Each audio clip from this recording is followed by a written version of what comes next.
In the northeastern United States, there is an ancient city that once witnessed the birth of a nation. Philadelphia, the city of the Founding Fathers, where the Declaration of Independence was signed. A city known for the Liberty Bell, historic cobblestone streets, and the timeless spirit of freedom. But behind the bustling Reading Terminal Market, the grandeur of Independence Hall, and the modern spirit of skyscrapers, there is another side that is rarely highlighted. In narrow alleys, under bridges, in the corners of city parks, there are those who walk without direction, sleep without roofs, and live without certainty. Those who have lost their place, lost their voice, sometimes even their name. In this city, more than 4,000 people live without a home. And that number is just the surface of a much deeper story. The homeless in Philadelphia are more than just statistics. They are part of this city, its history, its struggles, and its future. In the next 30 minutes, we will try to listen to them. Not to judge, not to pity, but to understand. Because behind every forgotten face, there's a story worth hearing. Philadelphia's homelessness crisis is nothing new. But in the past few years, it's gone from urgent to urgent. Every night, an estimated 4,000 people are homeless in this city. Of those, about 1,200 are actually living on the streets, not in shelters, not in emergency facilities, but on sidewalks, in parks, under bridges. And that's just the numbers. Many more live in what's called hidden homelessness, sleeping on friends' couches, in cars, or in places that aren't even home. Who are they? Former factory workers who've lost their jobs. Veterans who've returned with unseen trauma. LGBTQ+ teens who've been kicked out of their homes. Single mothers who can't afford the rent. Even children. None of them dreamed of a life like this. But the economic crisis, the lack of affordable housing, the mental health crisis, and the opioid epidemic, all of which are converging to create a perfect storm. In Philadelphia, rents are rising faster than incomes. Affordable housing is becoming scarce. And social assistance is often too late or inadequate.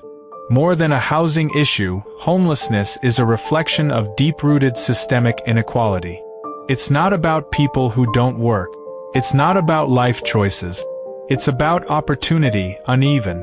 When housing becomes a luxury, homelessness can happen to anyone, even those who, yesterday, looked like us.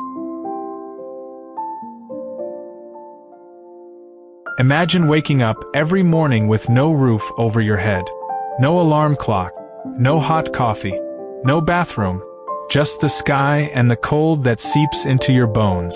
On the streets of Philadelphia, routine isn't about work or school. It's about survival.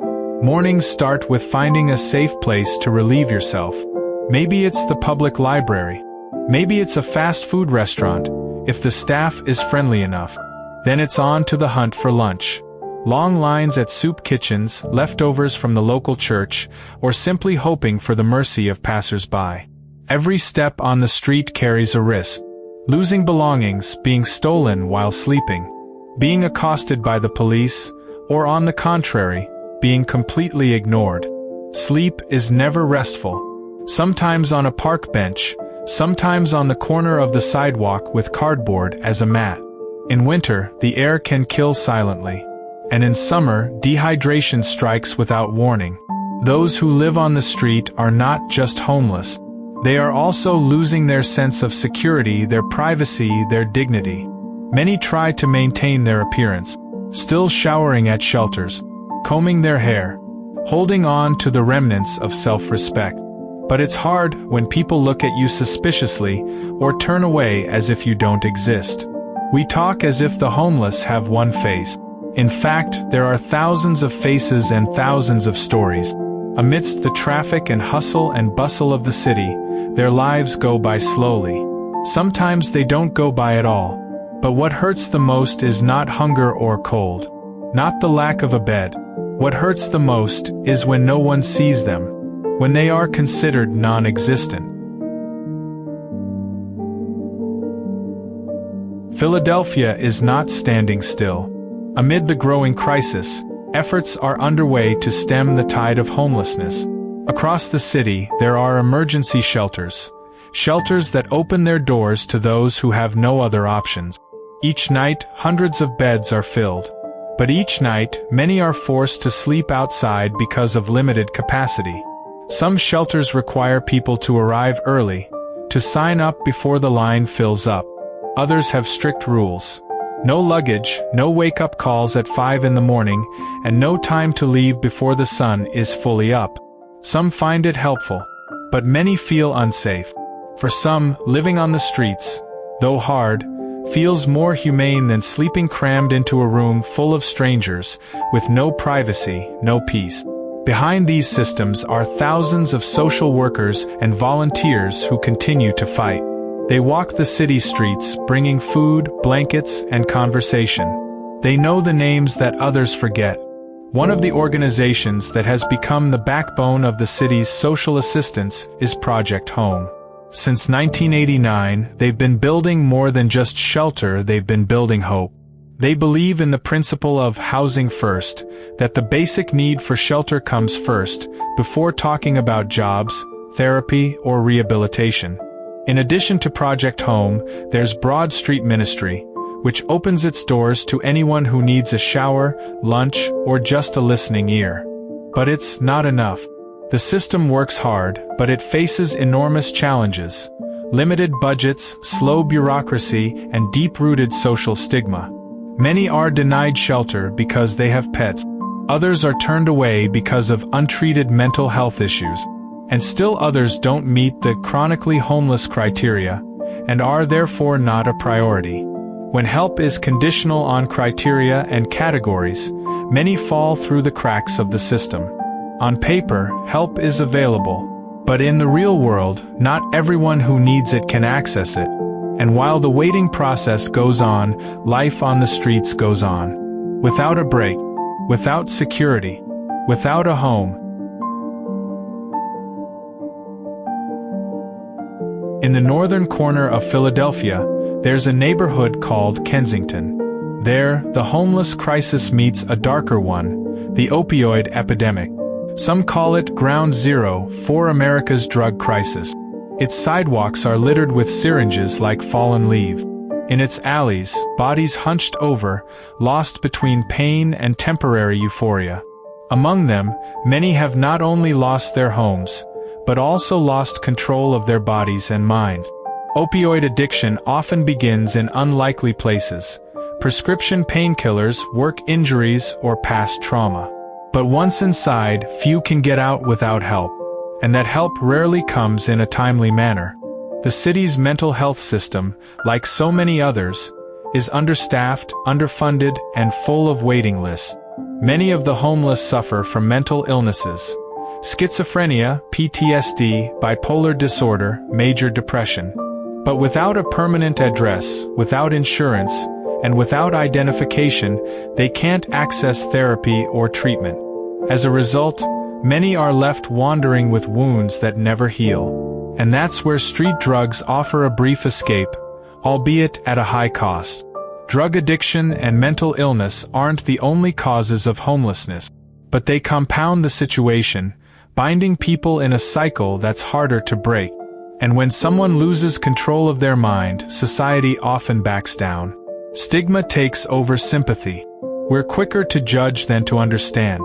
But let's be honest, none of these people want to live like this. No child dreams of being an addict. No teenager dreams of sleeping on the sidewalk. They're victims of a system that failed to catch them when they fell. In this crisis, what's needed isn't just a tent or a meal. It's access to rehabilitation, psychological support, and most importantly, a chance to heal. Because everyone deserves to heal. And every wound, even the invisible ones, deserves to be treated with love and respect. Amid the darkness of Philadelphia's homeless crisis, there is a light, a small one, but it's not extinguished. Because this city is not just a place where people lose hope. It's also a place where hope begins to build back, slowly. One of the biggest breakthroughs has come from a simple but revolutionary principle: housing first. This approach doesn't wait for someone to recover to be housed. It provides housing first, because housing is the foundation of recovery. Organizations like Project Home, Pathways to Housing PA, and Valley Youth House have proven that when people are housed stably, they are better able to overcome addiction, access treatment, and find work. In neighborhoods like Francis House of Peace, formerly homeless people now live in their own tiny apartment. They have keys, doors, names on the mailboxes, and with that comes dignity. Beyond housing, there are social innovations, like Broad Street Ministry, which isn't just giving out food, it's creating a space where people are called by their names. There, relationships are built. Trust is cultivated. Mobile clinics reach those who can't get to the hospital, bringing doctors, nurses, and counselors to city sidewalk. There are also job training programs, micro-businesses run by formerly homeless people, and transitional community models that emphasize collaboration, not handouts. And perhaps most powerfully are the stories of recovery. Derek, a former opioid user, is now a rehabilitation counselor. Lena, who lived in a tent for 3 years, now owns a small catering business and employs other homeless people. They are proof that recovery is possible. But what they need is not pity. What they need is opportunity. Because behind every tent, there is someone waiting to be lifted up. Behind every dark story, there is the potential for a brighter, new chapter. And in the city that was once the birthplace of freedom, maybe it's time for Philadelphia to once again be the birthplace of hope. Not just for the nation, but for every human being, especially the most forgotten. Along the streets of Philadelphia, from downtown to the hidden corners of Kensington, there are thousands of stories that play out unnoticed. They don't make the headlines, they don't trend, but they are real, and they are part of us. Homelessness is not just about losing a place to live. It is a cracked mirror of our system, a mirror that shows how easily someone can fall and how hard it is to get back up. We might ask, why don't they just get a job? Or, isn't there help? But the more honest question is, how can we live comfortably when so many are sleeping on the sidewalk? Maybe those on the streets aren't just others. They could be us or someone we know, who has had an accident, lost a job, been dumped, or fallen into depression. Because in life, the distance between home and homeless is often just one disaster. So what can we do? We can start by seeing them, not as an annoyance, not as problems to be swept aside, but as human beings with the same wounds, hopes, and rights. We can support policies that support social justice. We can choose to care, even in small ways, by saying hello, by giving our time, or even by simply not judging. Because big changes always have their roots in small acts of courage, the courage to care. In this city, houses stand strong, buildings rise high. But the strength of a city is not measured by the height of its buildings, but by how it treats its most vulnerable.